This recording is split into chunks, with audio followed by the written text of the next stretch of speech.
আনন্দ সংবাদ, আনন্দ সংবাদ, আনন্দ সংবাদ। আপনি কি রিসোর্টের ব্যবসায় উৎসাহী? তাহলে অতি সত্বর যোগাযোগ করুন আমাদের স্ক্রিনে দেওয়া এই নাম্বারে।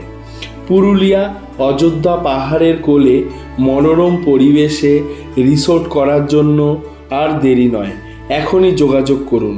এখানে অবস্থিত দুটি জমি, একটি জমির আয়তন 3 বিঘে এবং আরেকটির আয়তন 5 বিঘে।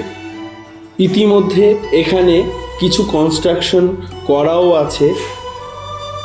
আপনি যদি মনে করেন যে আপনি আপনার মতো করে রিসোর্টটিকে সাজাবেন, আপনি সেটিও করতে পারেন। তার জন্য যোগাযোগ করুন স্ক্রিনে দেওয়া এই নাম্বারটিতে।